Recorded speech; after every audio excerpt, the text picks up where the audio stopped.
How do we move towards a goal, a big goal that seems impossible? How do we create momentum to do the thing that we would like to do, but when we think about doing it, we don't know where to start. We're completely at a loss. We may also have a little bit of fear, self-doubt, a lack of confidence about what it is that we're trying to do, especially if it's something completely out of our comfort zone.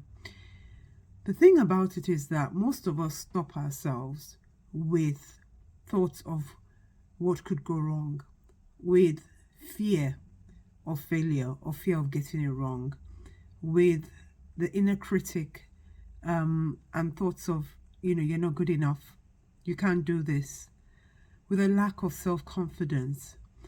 But everything we want to do is within our grasp if we just believe, if we have the confidence to step out and start doing things. And one of the first things we have to understand is that confidence to do something that is new, that we've never done before, or feeling confident in trying to start something different is not going to come from anywhere except by us actually starting to do the thing. There is an element of the unknown, an element of error, an element of or the possibility of failure. All these things will hang around while we are trying to find our feet, while we're trying to work out, how do I get this thing done?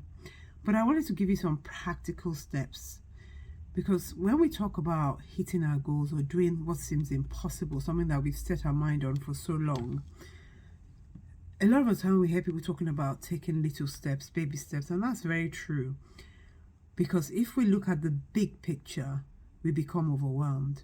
But if we micro it down, if we look at the smaller picture of how do I get started and not worry so much about where we're going to end up, then it's a lot easier to do the thing, whatever the thing is.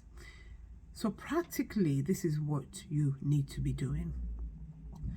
You need to, of course, know roughly where you're going, what you want to achieve. But I think what is more important is that you need to start. And starting doesn't mean you need to have all the answers, or you know exactly how this is going to pan out, or you have a perfect business plan or perfect idea of how things are going to look. It just simply means that you're just going to take a step. You're going to just fall forward and hope that whatever you do creates some sort of momentum. And the key here is to create momentum, because when we have a big goal ahead of us, when we have something to do that seems very overwhelming, the hardest bit is starting and creating that momentum to go from one step to the next step, from one baby step to the next baby step. So you need to break it down and take it down to the basics. Get out of your own head and take it down to the basics. And what that means is, for example, I think it might be good if I use an example. Let's say you want to write a book, right? And you're thinking, gosh, I need to write a book. I'd like to write a book, but I don't know where to start. I have no title. I don't really know what I want to write about. I'm not sure. I don't know what style it's going to be in. I don't know how to lay out a book. There's all the I don't knows, and those things will always come in, and then they get you overwhelmed. Instead, just focus with what you do know. A book is written word, so I need words. I can start with one word, or I can even start with just opening a blank document in Word or whatever word editing program you're using, and writing chapter 1 and saving it. And I've got something written in a document. That's the beginning of my book.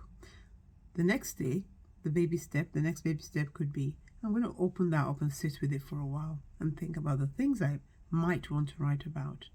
So you might go back into that empty blank document that just has chapter 1 on the top, and you might type out a few thoughts and ideas. It might be very random. When I wrote my first book, everything was random. It was all rubbish. I just put bits together. I was writing anything, how I felt, what I was thinking. But as time goes on, all of these bits and pieces of something start to form something, start to guide you somewhere. You start to see something coming out of those things, and it is that thing that creates your momentum, because every time you go back in and you put in a little bit, that creates a bit of, it's like a sticking plaster to the next thing, creates a bit of a join to the thing before, which creates a bit of a join to the thing after, and gradually you start to see something. The way will start to naturally show where you're meant to go, because from all your different ministries and writing and efforts and baby steps, you start to see a path. And as you follow that path, you don't know where that path is leading, but you continue to follow that path. It's taking you somewhere, and that's your journey. That journey could take a month, it could take 3 years, it could take 10 years. You don't know where that journey is, but that is how you create your momentum. So don't overcomplicate it. Get out of your own head. Simplify everything you're trying to do by breaking it down to what seems like it's too basic for me to even do this. But it's not too basic, because that basic thing is your first step, your first baby step. And from that first baby step, you'll be able to go on and do more and more and more. I hope that helps.